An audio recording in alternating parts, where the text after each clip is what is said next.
রাস্তার মাঝখানে একদম দাঁড়িয়েছে হাত বের দিয়ে। বন্ধ করো তোমাদের ওই নাম। কে তুমি? আমাদেরকে এমন করে পথ আটকালে কেন? আমরা কি অপরাধ করেছি? আমরা আমাদের প্রভুর নাম গাইতে গাইতে যাচ্ছি। তুমি কে? আমি যেই হই, আগে বলো তোমাদের মধ্যে গোবিন্দ ঘোষ কে আছে?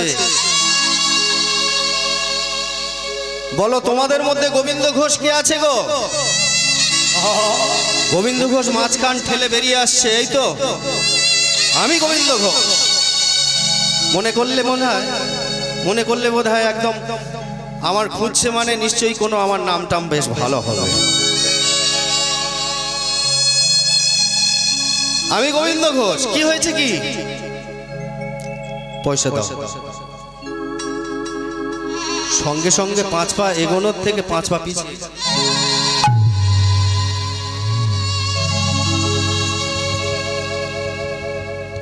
কেন? আমি পয়সা দেবো কেন? আমি পয়সা দেবো কেন?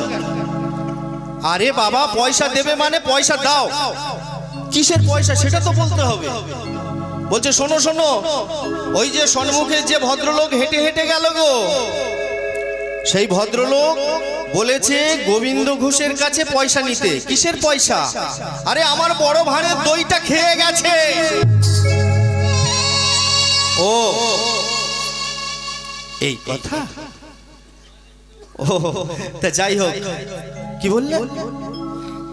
সামনের ভদ্রলোক খেয়ে গেছে মানে গোবিন্দ ঘোষ মনে মনে ভাবছে প্রভুর তো অমন স্বভাব নয়, প্রভু খেয়ে চলে যাবে, পয়সা দেবে না। আর প্রভু কি জানে না আমরা তো সবাই তো সন্ন্যাসী? তাহলে আমাদের কাছে পয়সা, আমরা পয়সা কোথায় পাবো? এই চিন্তার বিষয়। এই এক কাজ করো, এই বলছি কি, যে ভদ্রলোকটা খেয়েছে দইটা, আচ্ছা তাকে দেখতে কেমন বলো তো? এ আর এমন কি কথা? গেরুয়া বসন পড়েছিল, আমি দেখেছি। বলছে দেখো, গেরুয়া বসন তো সচরাচর সব সন্ন্যাসীরাই পড়ে। তুমি বলো, তার প্রমাণ দাও। তাকে কেমন দেখতে তার প্রমাণ দাও। ভালো করে মনে করে বলো, তবে তুমি পয়সা পাবে। আর যদি মিথ্যে কথা বলো তাহলে কিন্তু পয়সা তো পাবে না, উল্টে কিন্তু খুব খারাপ হয়ে যাবে। বলছে কেমন বলি বলো তো?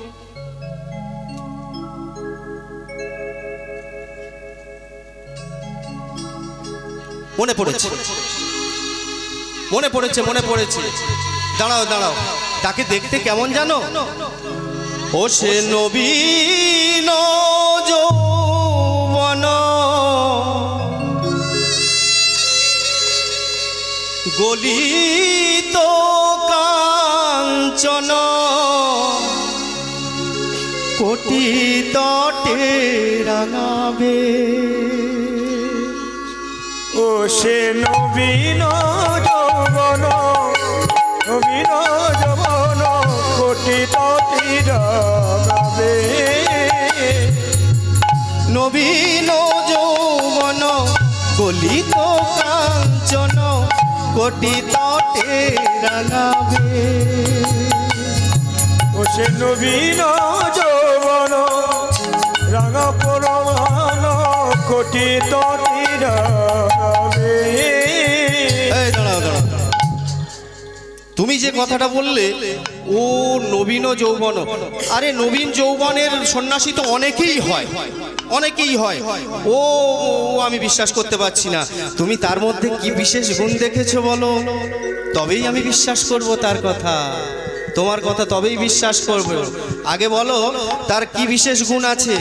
বলছে তার বিশেষ গুণ, বিশেষ গুণ ও সে হা কৃষ্ণ বলিয়া দুবাহু তুলিয়া নাচিয়া নাচিয়া যা। ও সে হা কৃষ্ণ বলিয়া দুবাহু তুলিয়া নাচিয়া নাচিয়া যা। ও সে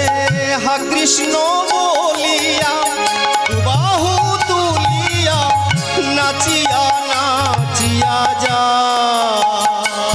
ও সে কৃষ্ণ বলিয়া দুবাহু তুলিয়া নাচিয়া আজা।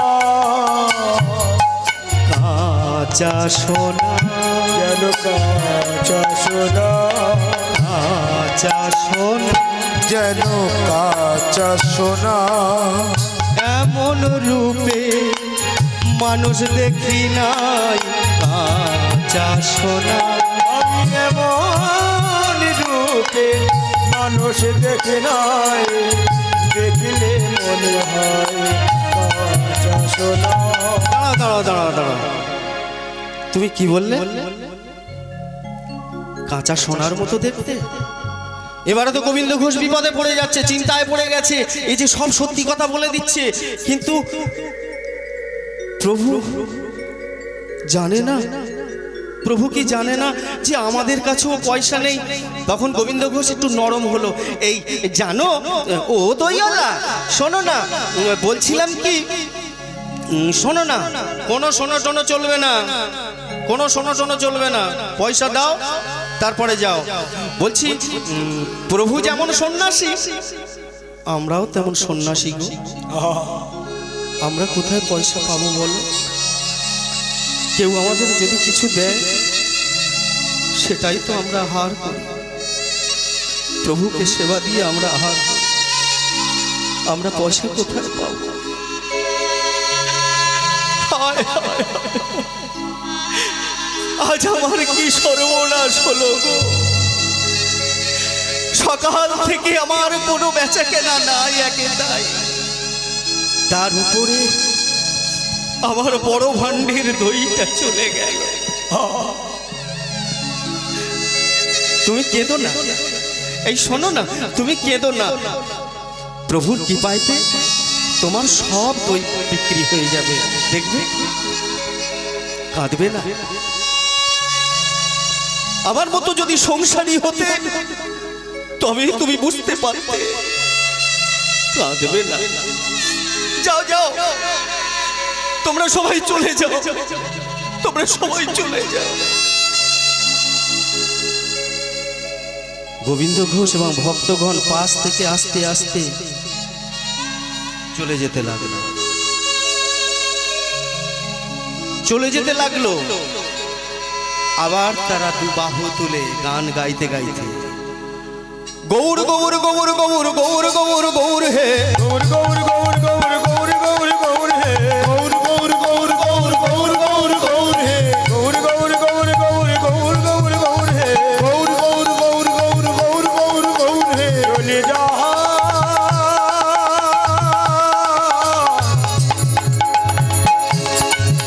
চলে যা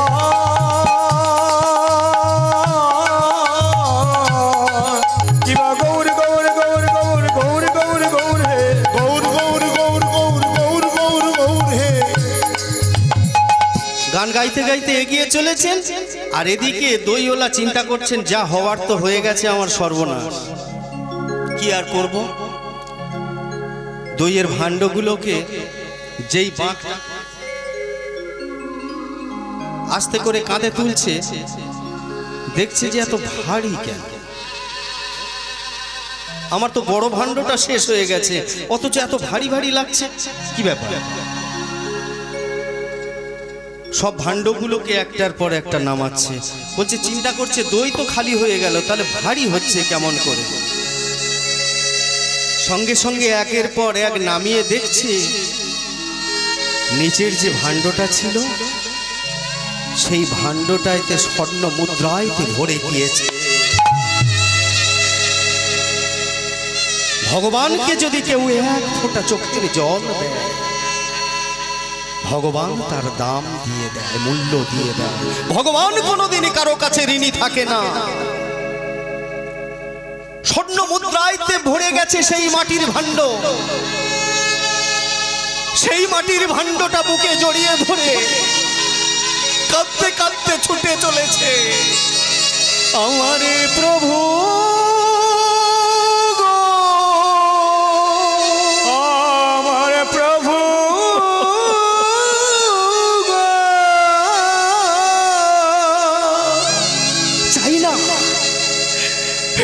সমুদ্র আমি চাই না। আমার প্রভু গো, আমি তো তোমার কাছে এত কিছু চাই না। আমার প্রভু গো। আমি তো তোমার কাছে এত কিছু চাইনি প্রভু। দেখা যদি দিলে এমনি করে আমাকে ছেড়ে যেও না। ওগো ভগবান, শুনেছি তুমি কাঙালের ঠাকুর, তুমি পতিত পাবো। আমি এত কাল এত দিন আমি তোমাকে ডেকে এসেছি, তাই তুমি এমনি করে আমাকে দর্শন দিলে। ওগো ভগবান, তোমার ওই দুটি চরণে আমাকে তুমি আশ্রয় দাও। আমি চাই না, আমি সংসার চাই না, কিছুই চাই না, আমি কিছু চাই না। তোমার চরণে আমাকে এতটুকু আশ্রয় দাও। না, তা হয় না। যাও, তুমি যাও। তোমার ঘরে তো যে ছোট ছোট সন্তানেরা রয়েছে, তুমি যে দুবেলা ভগবানকে ডেকে বলো, ওগো প্রভু আমার সন্তানেরা যেন ভালো থাকে। ঈশ্বর পরম কৃষ্ণ, তাই তো আমি তোমার ডাকে সাড়া দিয়ে সচ্চিদানন্দময় বিগ্রহ, অনাদিরাদি শ্রী গোবিন্দ, যিনি সর্বকারণে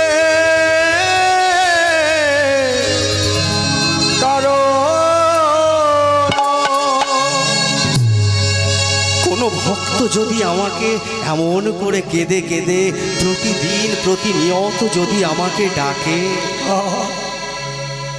তার ডাকে কি সাড়া না দিয়ে আমি থাকতে পারি?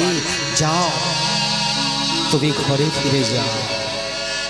গোবিন্দ, চলো, আমাদের যাওয়ার সময় হয়েছে। এমনি করে যেতে যেতে পৌঁছে গেল একটি গ্রামেতে। সেই জায়গাটির নাম হলো পূর্বস্থলী। সেখানে গিয়ে গোবিন্দকে জিজ্ঞাসা করছে, গোবিন্দ এই জায়গাটা কোন জায়গা বলো তো? ভগবান জিজ্ঞাসা করছে ভক্তকে। গোবিন্দ বলছে, তুমি জানো না? এটা তো পূর্বস্থলী। ঠিক আছে, আজ আমরা এখানেই থাকবো, এখানেই সেবা নেব। আজ আমরা এখানেই থাকবো, এখানেই সেবা নেব। গোবিন্দ, তুমি সেবার ব্যবস্থা করো। আকাশ থেকে পড়লো, গোবিন্দ আকাশ থেকে পড়লো। প্রভু তো বলেই খালাস, প্রভু তো বলেই খালাস যে সেবার ব্যবস্থা করো। এই এতগুলো ভক্তের জন্যে আমাকে যদি বলা হয় এক্ষুনি এতগুলো ভক্তের সেবার ব্যবস্থা করো, আমার মতো মানুষের সম্ভব? সম্ভব না। কিন্তু ভগবানের পক্ষে সবকিছুই সম্ভব, ঈশ্বরের পক্ষে সব সম্ভব। বলছে, ও প্রভু তুমি তো বললেই হলো, কিন্তু এতগুলো মানুষের আমি সেবার ব্যবস্থা করব কেমন করে? বলছে, শোনো গোবিন্দ, যার সেবা সে নিজেই জোগাড় করে নেবে, তোমার কোনো চিন্তা করতে হবে না। যখনই খবর পেয়েছে যে মহাপ্রভু এসেছেন গ্রামেতে, সঙ্গে সঙ্গে কাতারে কাতারে ভক্তরা সবাই ছুটে আসছে। কেউ মন্দা মিঠাই, ক্ষীর, ছানা সমস্ত কিছু জিনিস নিয়ে, সবাই হাতে করে নিয়ে, কেউ মাথায় করে নিয়ে সবাই আসছে প্রভুকে দর্শন করবে এবং প্রভুর সেবায় দেবে। কিন্তু প্রভু কিন্তু এতগুলো জিনিসের মধ্যে এতগুলো জিনিসের মধ্যে আমাদের মহাপ্রভু কি খেতে ভালোবাসে জানেন? মহাপ্রভু কি খেতে ভালোবাসতেন? আপনারা তো প্রভু সেবা দেন, মহাপ্রভু খেতে ভালোবাসেন কি জানেন? থোড়, কলা, মোচা, কচু, এগুলোই খেতে ভালোবাসতেন। আর এদিকে খবর পেয়েছে পূর্বস্থলীতে মহাপ্রভু এসেছে একজন ভক্ত, কে জানেন মা? শ্রীধর। খুব গরিব গো মা, খুব গরিব, তার কিচ্ছু নেই, তার কিছু নেই। খড়ের ঘর, তালপাতার ছাউনি, কটা কলা গাছ বসানো আছে। সেই কলা গাছে যখন কলা বা থোড় মোচা হতো সেইটা নিয়ে প্রভুর কাছে দিতেন, কিন্তু পয়সা নিতেন না। প্রভু বলতেন, এই তুই পয়সা নিবি না কেন? বলছে, না প্রভু, তোমার কাছ থেকে আমি পয়সা নিতে পারবো না। খবর পেয়েছে, খবর পেয়ে সঙ্গে সঙ্গে দেখছে চারিদিকে গাছেতে কোথাওতে থোড়, কলা, মোচা কিছু আছে কিনা। কোথাও কিছু খুঁজে পাচ্ছে না, কাঁদছে, চোখের জলেতে কাঁদছে আর বলছে, প্রভু গো,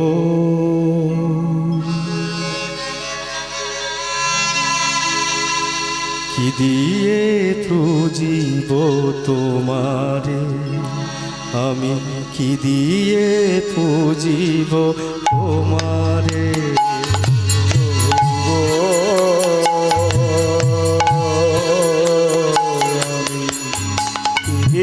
পুজিব তোমারে, আমি কি দিয়ে পুজিব তোমারে। ভজন সাধন ছাড়া নেই তো কিছু আর। প্রভু ভজন সাধন ছাড়া কিছু। এই কমিটির অন্যতম সদস্য অজয় মালিক মহাশয় কাজল কৃষ্ণ মুখার্জির গানে মুক্ত হয়ে 100 টাকা পুরস্কৃত করেছেন। সবাই মিলে একটু জোরদার হাততালি।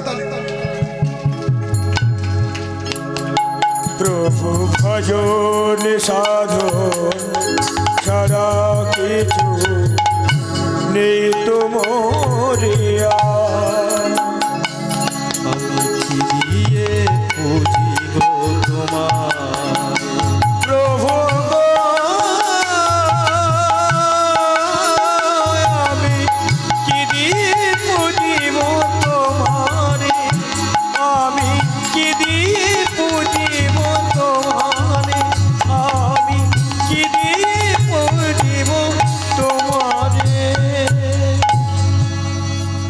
এদিকে ভাবতে ভাবতে চিন্তায় পড়ে যাচ্ছে যে আমি কি দিয়ে পুজো দেব ভগবানের। ভগবানের পূজা আমি কি দিয়ে দেব? ভাবতে ভাবতে দেখছে গাছেতে একটি মোচা ঝুলছে। ভগবানের কৃপা দেখো, ভগবানের এমনই কৃপা, সেই কৃপায়তে মোচা হয়ে গেছে। সেই মোচাটাকে সঙ্গে সঙ্গে বুকে নিয়ে জড়িয়ে ধরে ছুটছে, ছুটতে ছুটতে চলেছে কোথায়? মহাপ্রভু যেখানে আছে। আমি আপনাদের কাছে একটি অনুরোধ করব কি? আপনাদের কাছে একটি অনুরোধ, আপনারা আমার অনুরোধ রাখবেন? চলুন না আমরা সবাই মিলে যাই পূর্বস্থলীতে। খরচা আমার, আপনারা শুধু সঙ্গে যাবেন, দেখে আসবেন। মুখেতে হরে কৃষ্ণ নাম গাইতে গাইতে সবাই মিলে চলুন। হাতে তালি দিয়ে, নাকি হাতে তালি দিয়ে। ওদিকে শ্রীধর চলেছে, সমস্ত ভক্তরাও চলেছে, তাহলে আমাদের যেতে কোনো আপত্তি আছে কি? তাহলে চলুন আমরা যাওয়া যায়, সবাই মিলে হাতে তালি দিয়ে হরে কৃষ্ণ কৃষ্ণ কৃষ্ণ হরে হরে, হরে রাম রাম রাম হরে হরে। হরে কৃষ্ণ কৃষ্ণ কৃষ্ণ হরে হরে, হরে রাম রাম রাম হরে হরে। হরে কৃষ্ণ কৃষ্ণ কৃষ্ণ হরে হরে, হরে রাম রাম রাম হরে হরে। আস্তে আস্তে আস্তে আস্তে আস্তে।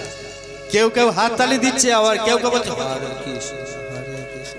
একটা মানে দিতে হয় তাই দিচ্ছে, কিন্তু দিতে হয় তাই দিচ্ছে, কিন্তু ওরকম বললে হবে না। অন্তর থেকে গাইতে হবে। জানে কখন বাড়ি থেকে বলে এসেছি, গান শুনতে এসেছি, তাহলে গানটা তো শেষ করে যেতে হবে। না গেলে বলবে কি ব্যাপার এত তাড়াতাড়ি চলে এলে। শুধু ভাল লাগে না, শুধু কেঁদেই যাচ্ছে, প্রথম থেকে শুধু কেঁদেই যাচ্ছে, এটাই বলবে, ভালো লাগছে না। তা সেই জন্য বলছি যে অন্তর থেকে শুনতে হবে। এই পদাবলীটা শুধু কান্নার ওপরেই রয়েছে, এখানে কোনো হাসি তামাশা এসব কিছু নয়। তো এখানে শুধু দুঃখ, একটা ভক্তকে কেমন ভাবে ভগবান বুকেতে জড়িয়ে ধরে।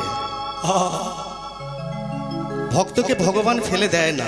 তো যাই হোক, আপনারা সবাই মিলে একটু হাত তালি দিয়ে চলুন না, হাতে তালি দিয়ে আমরা যাই।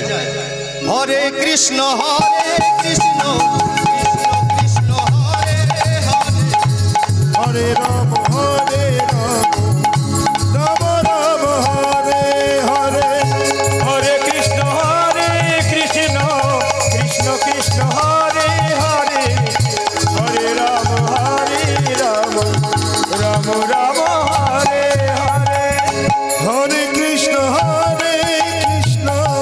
কৃষ্ণ কৃষ্ণ হরে হরে, হরে রাম রাম রাম হরে হরে। হরে কৃষ্ণ কৃষ্ণ কৃষ্ণ হরে হরে, হরে রাম রাম রাম হরে হরে।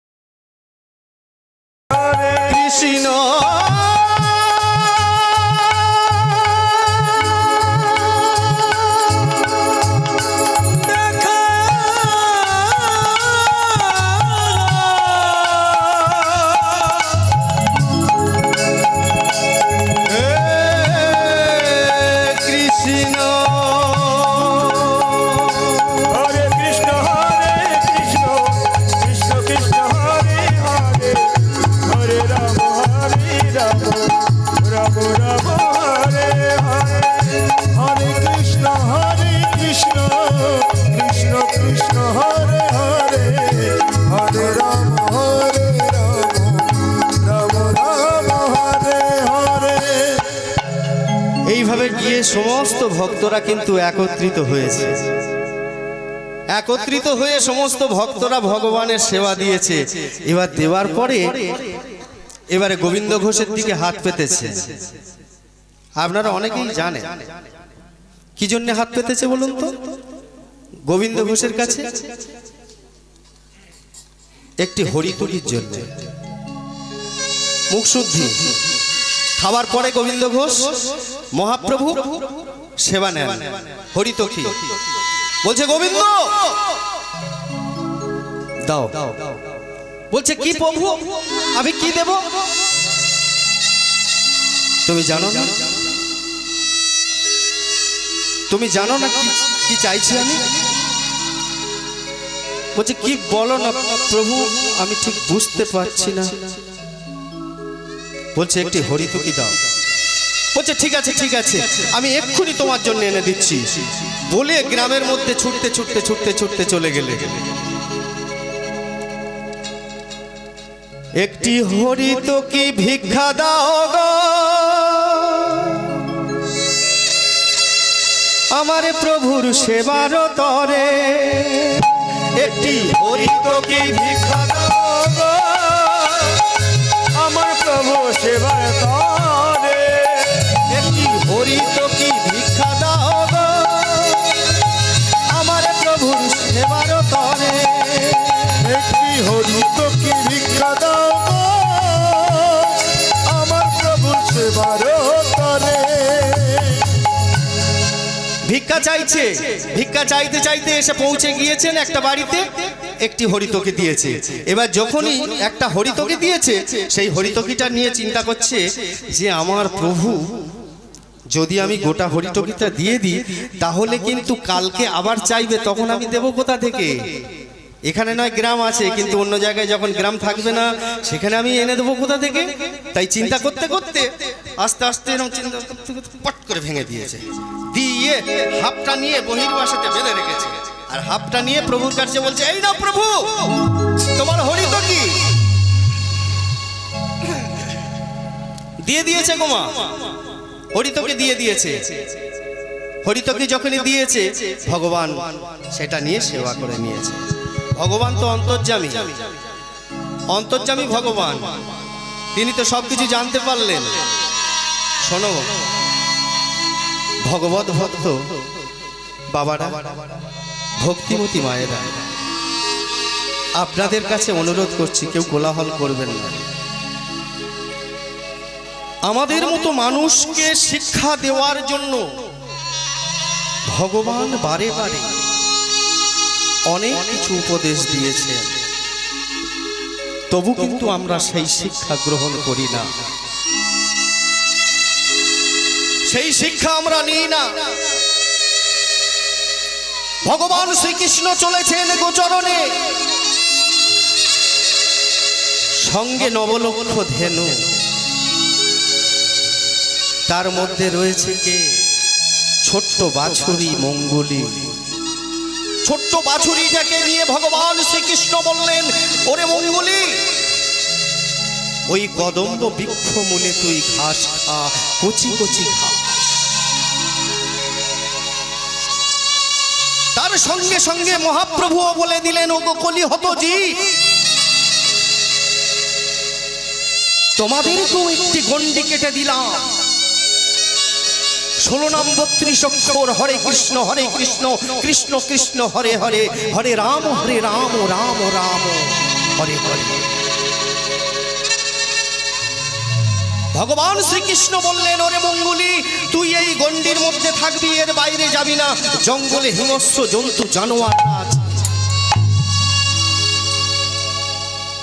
মহাপ্রভুও বলে দিলেন আমাদের মতো কলিহত জীবকে যে তোমরা পাপ কাজ করো না, কুকাজ করো না, তোমরা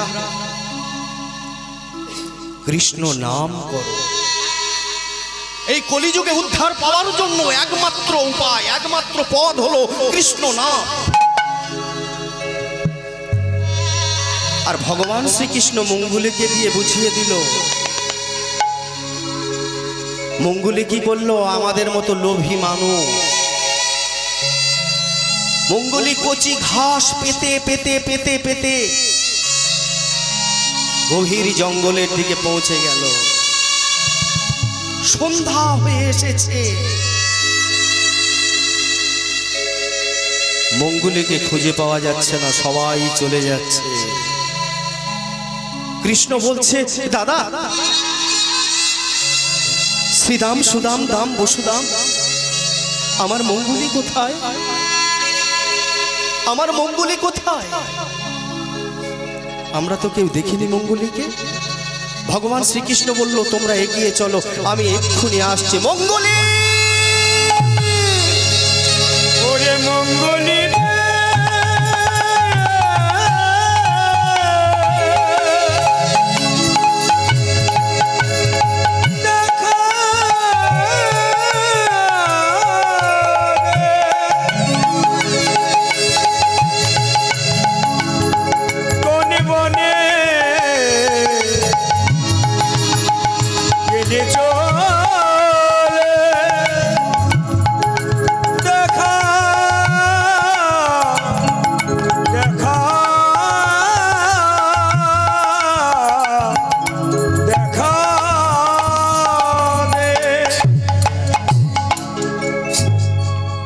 মঙ্গলকে ডাকতে ডাকতে ভগবান এগিয়ে চলেছে। গভীর জঙ্গলের দিকে কৃষ্ণ এগিয়ে যাচ্ছে। আমার মঙ্গলি কোথায়? মঙ্গলি গভীর জঙ্গলে পড়ে গিয়ে একদিকে আগুন, একদিকে জল, একদিকে কাঁটা, আর একদিকে অজগর সাপ। মহাপ্রভুও বললেন, ওগো কলিহত জি, তোমরা সন্তান, পিতা, মাতা, বন্ধু বান্ধব, সংসার সমস্ত কিছুর মধ্যে আবদ্ধ হয়ে পড়ছ। একে একে বিষয় আশয় সমস্ত কিছু দিকে, সেগুলো থেকে একটু একটু করে কাটিয়ে এসো। পারছি না। সেই কচি ঘাসের লোভে সেই বাছুরিটার মতো আমরাও ধীরে ধীরে ধীরে ধীরে এগিয়ে চলেছি গভীর জঙ্গলে।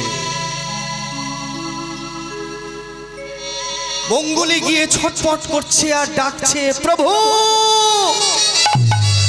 আমার প্রভু গো,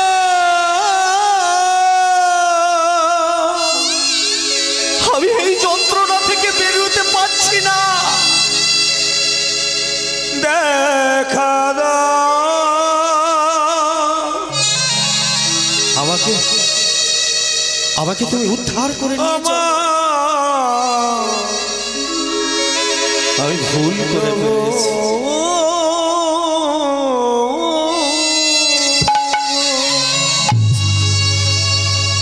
শ্রীকৃষ্ণ চৈতন্য মহাপ্রভুর কাছেও আমরাও যদি ক্ষমা চেয়ে নিই, আমাদেরকেও বুকে করে আগলে রাখবে।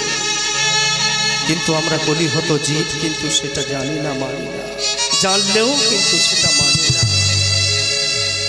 এদিকে রাধারানীর অভিশাপের কথা কিন্তু প্রভুর মনে আছে। অভিশাপ দিয়েছিল কৃষ্ণ হারার কি যন্ত্রণা পেতে হবে, কৃষ্ণ হারানোর কি যন্ত্রণা পেতে হবে। সেই রণতুঙ্গাকে জন্ম নিয়েছে গোবিন্দ ঘোষ হিসাবে, পেতো তাকে হবে। তারপরের দিন যখনই এসে আর এক জায়গাতে দাঁড়িয়ে বলছে, গোবিন্দ দাও। সেটা কোন জায়গা?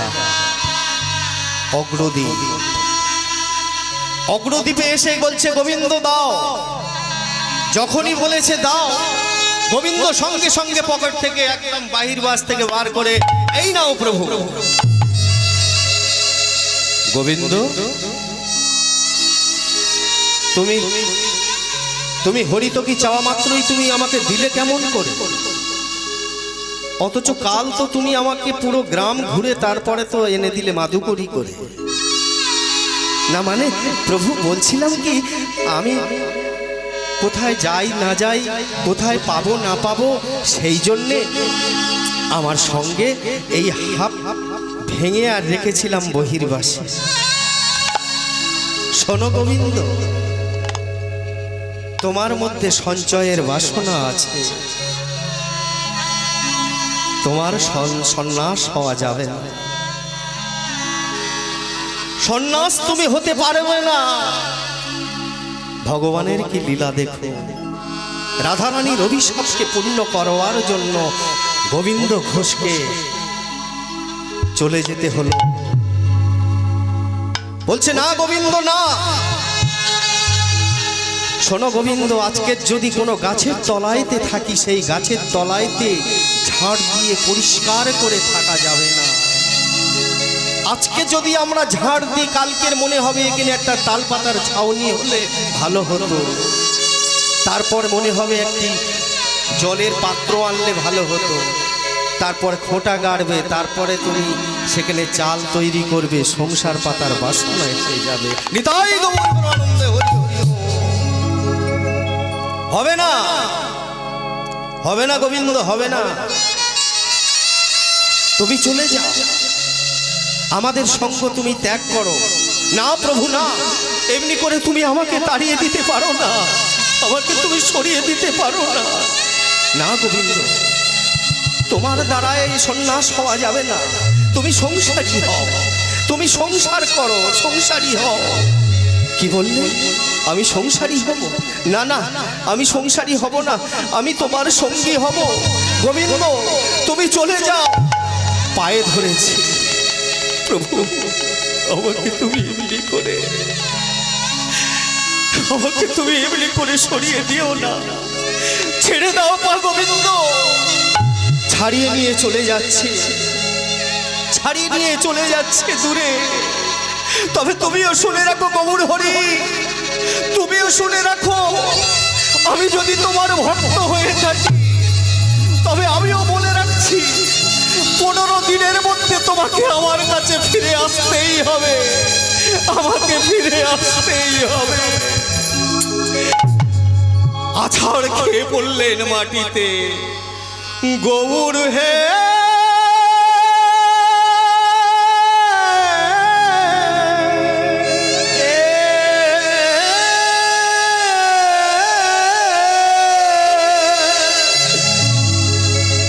রেখো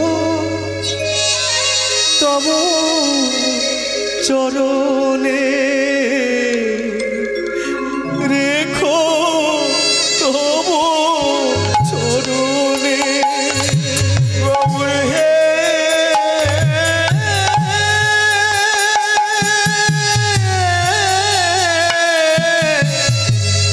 রেখো তব চরণে, রেখো তব চরণে। যেও না ছেড়ে আমারে, তুমি যেও না ছেড়ে আমারে। হরি তুমি নাকি দয়াময়, পতির পাবন হরি, তুমি নাকি দয়াময়, পতির পাবন হরি। যেও না ছেড়ে প্রভু হে,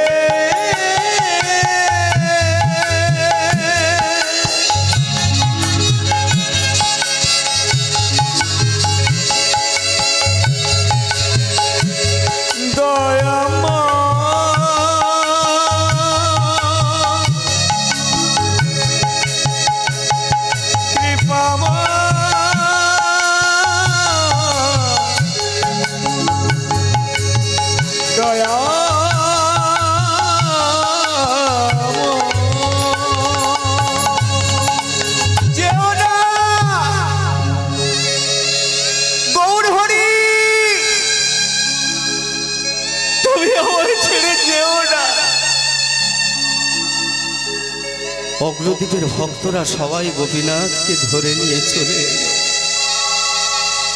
সবাই ধরে নিয়ে চলে এসে তার বাড়িতে পৌঁছে দিল।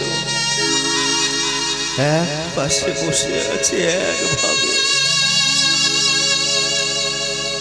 দেখতে দেখতে 3 দিন 4 দিন পার হয়ে গেল।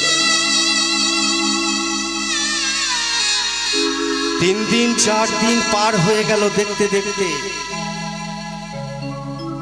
আরো 10 দিন পার হয়ে গেল।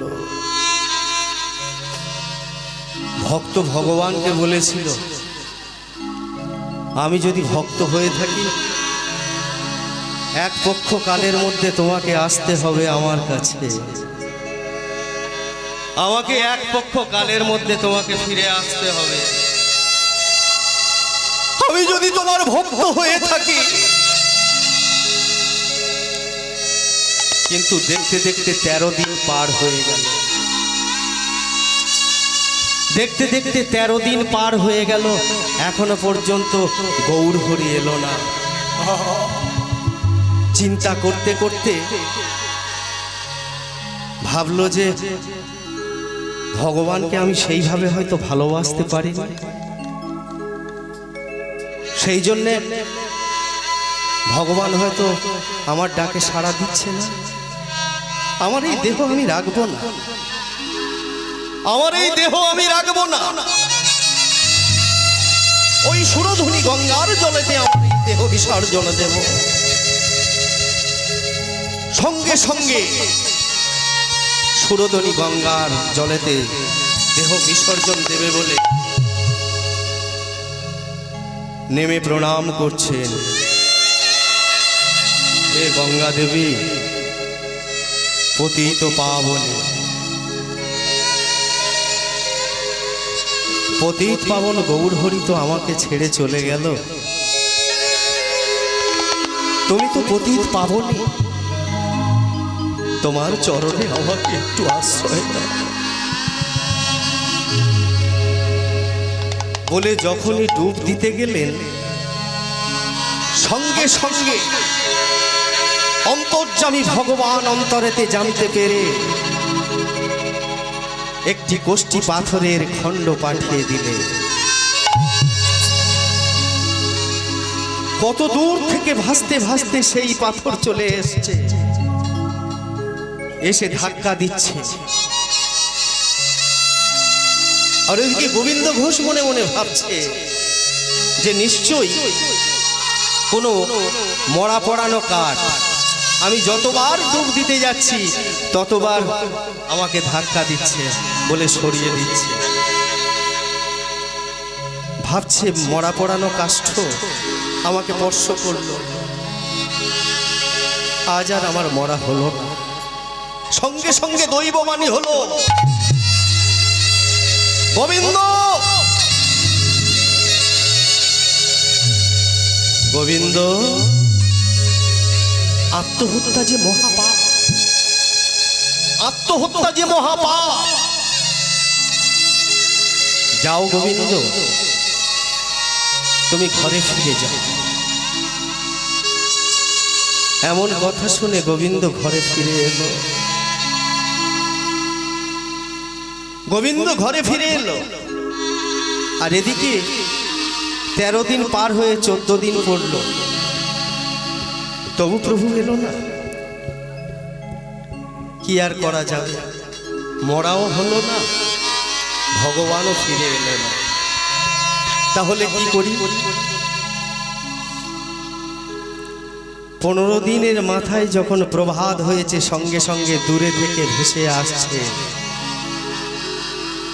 ভজ শ্রী কৃষ্ণ, কহ শ্রী কৃষ্ণ, ভজ শ্রী কৃষ্ণের নাম রে।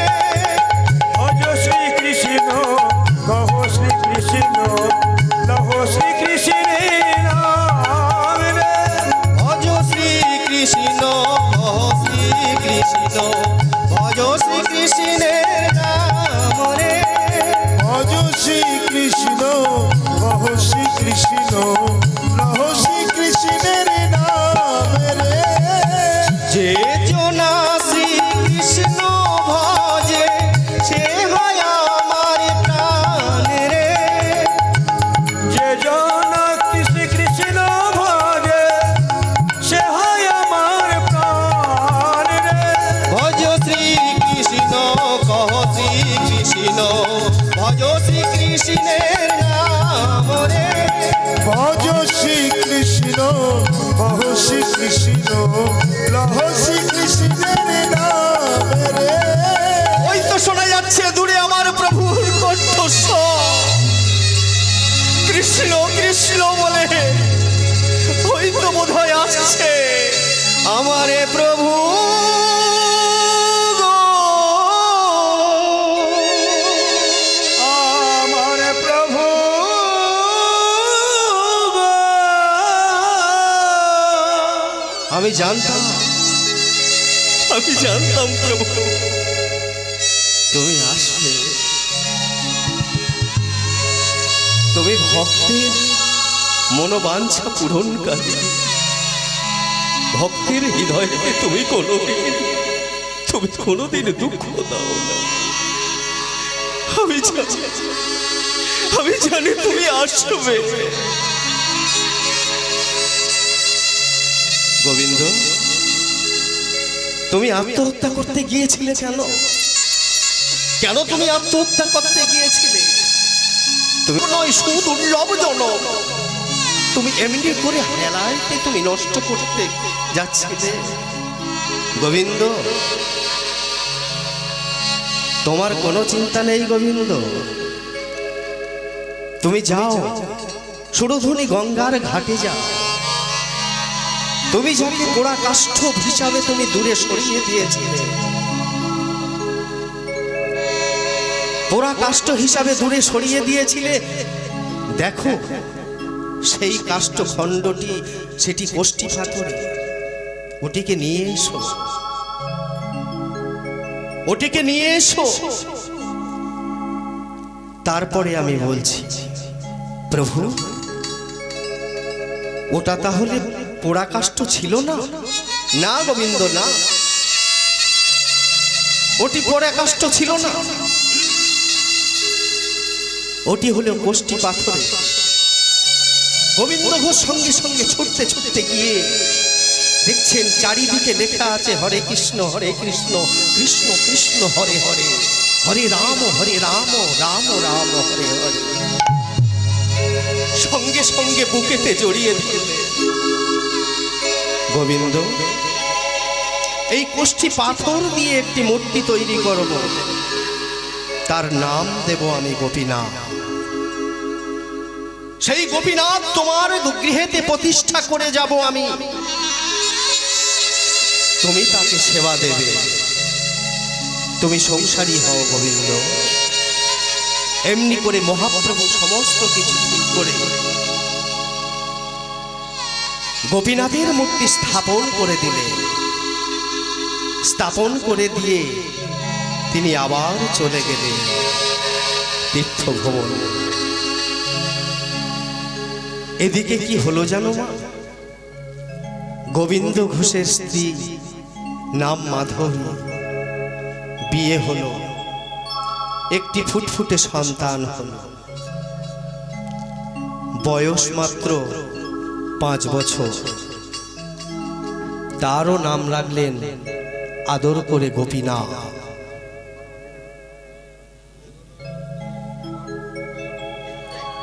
তারও নাম রাখলেন গোপীনাথ। একদিন হঠাৎ কালক্রমে মারা গেলেন সেই গোবিন্দ ঘোষের স্ত্রী। গোবিন্দ ঘোষের স্ত্রী হঠাৎ মারা গেলেন। মারা যাওয়ার পর সেই মৃত দেহটাকে কোলে তুলে নিয়ে গোপীনাথের সামনে এসে বললেন, গোপীনাথ, গোপীনাথ, আমি তো তোমার কাছে সংসার চাইনি, আমি তো তোমার কাছে স্ত্রী চাইনি, পুত্র চাইনি, তবে তুমি আমার সংসার সব শেষ করে দিলে। আমার স্ত্রীকে তুমি নিয়ে দিলে। চোখের জলে কাঁদতে কাঁদতে সেই স্ত্রীকে সৎকার করে এলেন গঙ্গার ঘাটে। গঙ্গার ঘাটেতে সৎকার করে এলেন। গঙ্গার ঘাটেতে সৎকার করে এসেছে। প্রথম অবস্থায় গোপীনাথের একটা কথা কি জানেন মায়েরা?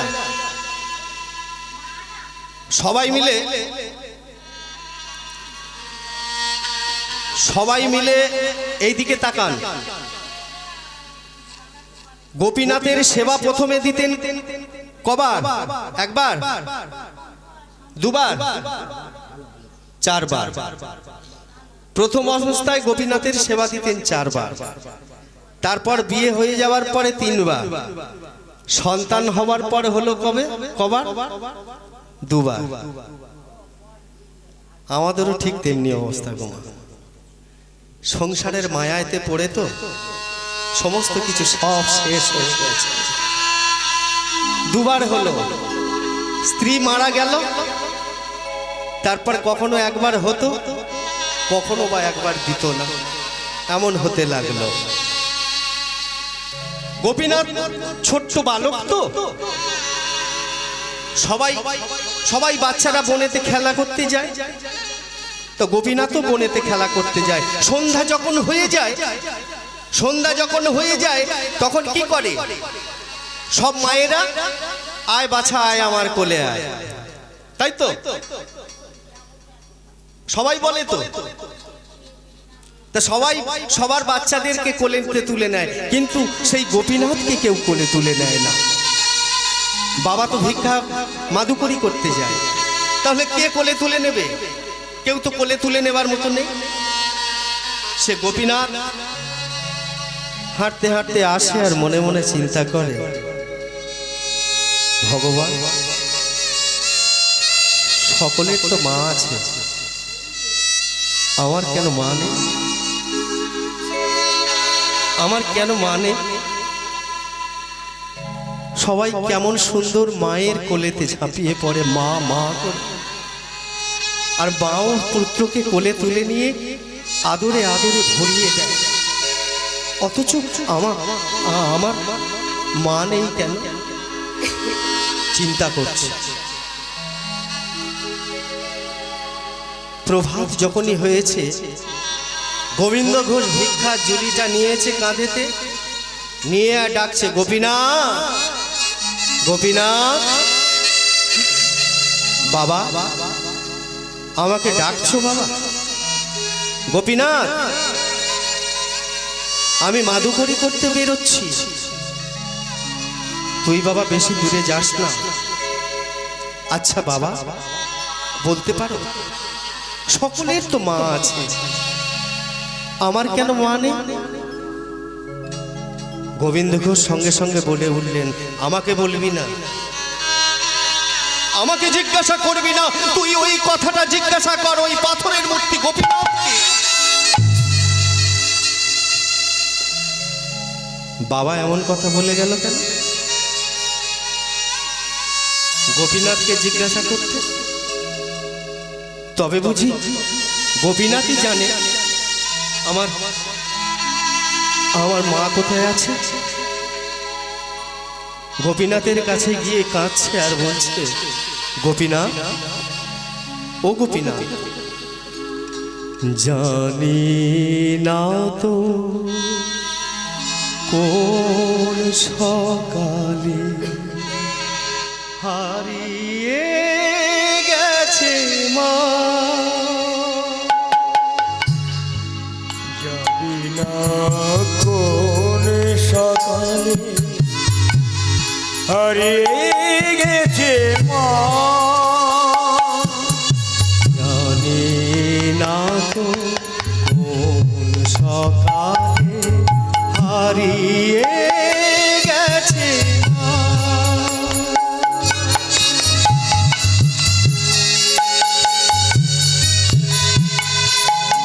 মা, ও গো মা, ও গো মা, গো মা, মা, ও গো মা, ও গো মা, গো মা।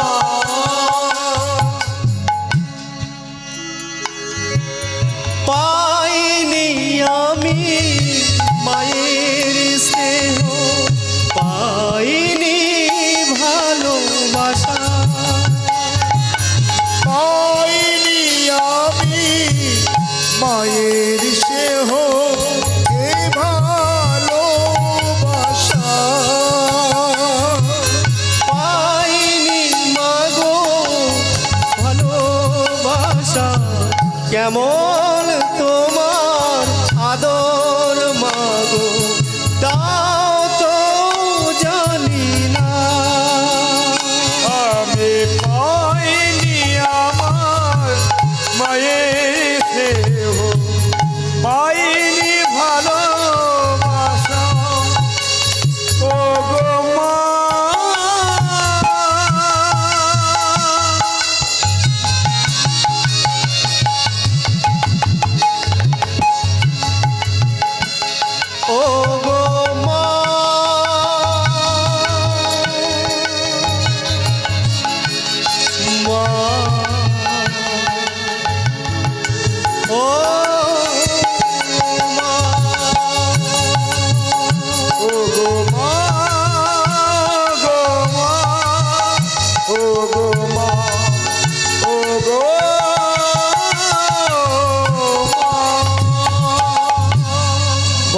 গোপীনাথ বলো, এমনি করে তুমি চুপ করে থাকলে হবে না।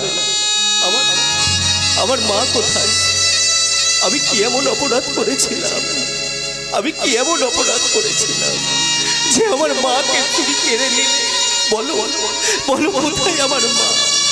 যদি না তুমি উত্তর দিতে পারো, তাহলে আমি আমার এই দেহটা তোমার চরণে রেখে আমি মরব। বলো বলো গোপীনাথ, বলো। ওই ছোট্ট ছেলেটি গোপীনাথের পাথরের মূর্তির চরণে মাথা ঠুকতে ঠুকতে ঝলকে ঝলকে রক্ত উঠতে লাগলো। এদিকে গোবিন্দ ঘোষ সন্ধ্যায়তে ঘরেতে ফিরে ছেলেকে না দেখতে পেয়ে চারিদিকে ঘুরছে। গোপীনাথ, গোপীনাথ, তোমরা আমার গোপীকে দেখেছো? তোমরা আমার গোপীকে দেখেছো? বলো না, আমার গোপীকে দেখেছো তোমরা? কেউ বলতে পারলো না। সঙ্গে সঙ্গে ঠাকুর ঘরে গিয়ে দরজা খুললো। আমি কি দেখছি? গোপীনাথ সঙ্গে সঙ্গে শিশুপুত্রকে কোলে তুলে দিল।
আমি তো সংসার করতে চাই,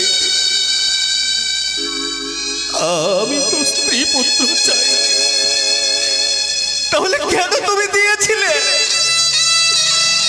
কেন তুমি আমাকে এমনি করে দিলে? আরে দিলে যদি, তাহলে কেন তুমি এমনি করে কেড়ে দিলে? বল, কি দোষ করেছিল এই 5 বছরের শিশু পুত্রটা? বলো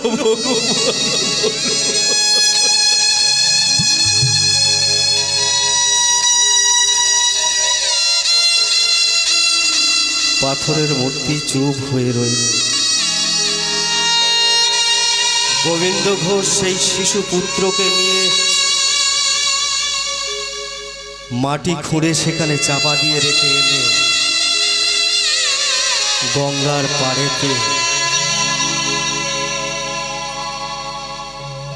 রেখে এসে মাটিতে মন্দিরের দাওয়াইতে আছাড় খেয়ে পড়লেন।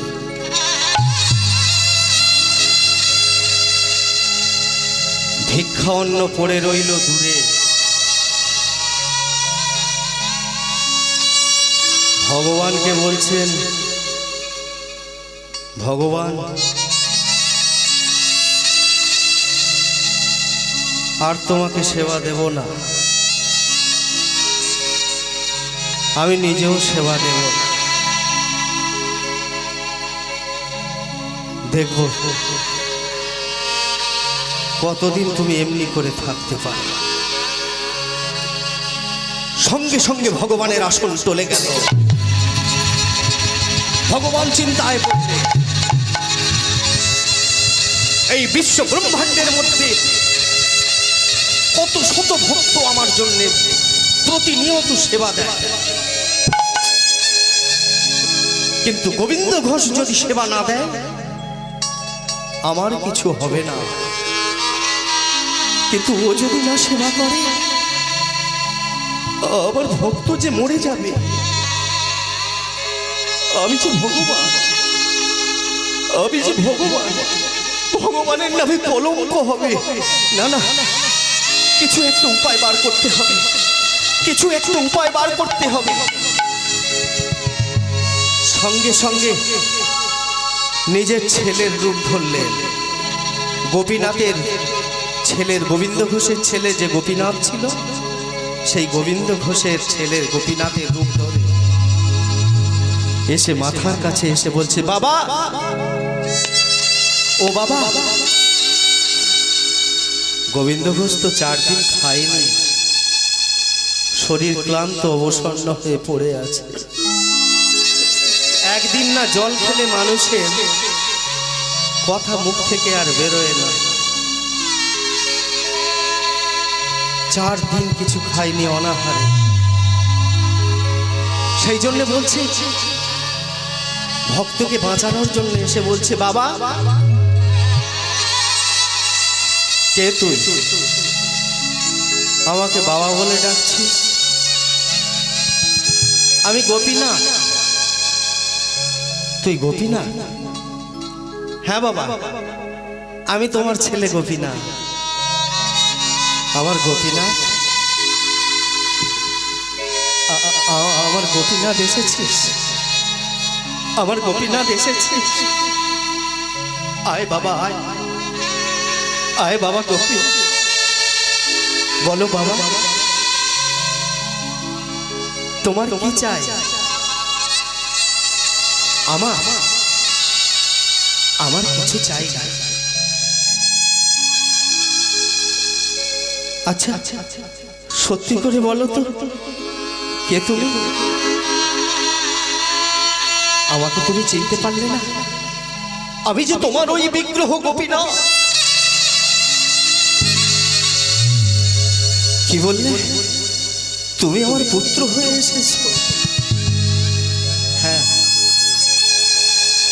বলো তুমি আমার কাছে কি চাও? জানো, আমার যদি ছেলেটা বেঁচে থাকতো, তবে আমার শেষের দিনে আমার মুখেতে পিণ্ড দিত।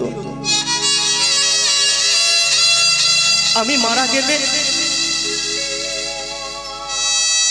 আমার জন্য হপ্পি স্বর্ণ ভোগ করত,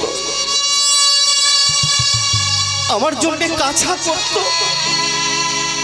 1 মাস, তারপরে শ্রাদ্ধ ক্রিয়া করত।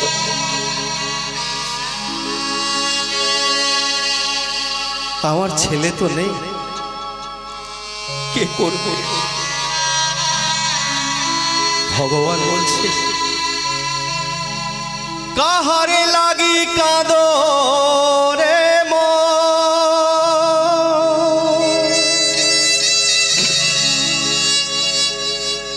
কেউ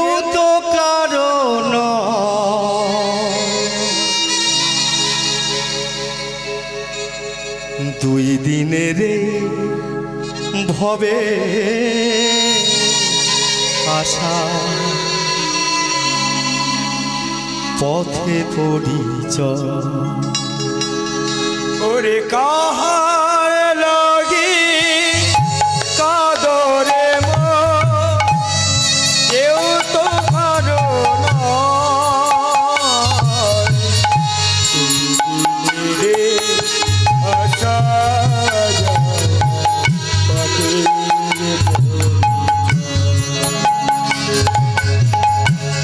দুই দিনের আশা যাওয়া পথে পরিচয় ওরে কাহার লাগি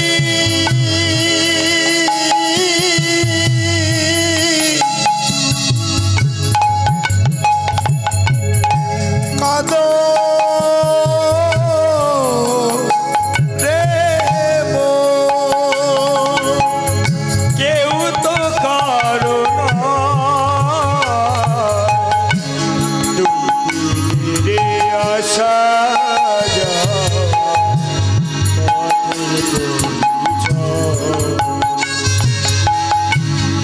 আপন আপন ভাবো যারে সে তো আপন নয় ওরে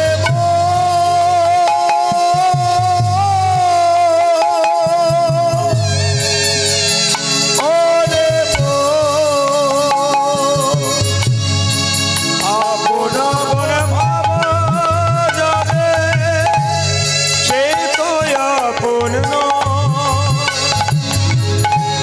দুই দিনের হবে আশা পথে পরিচয় ও মনরে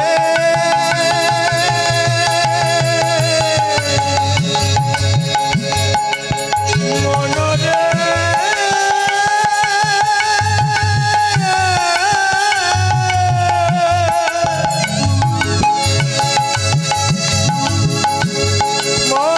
মনরে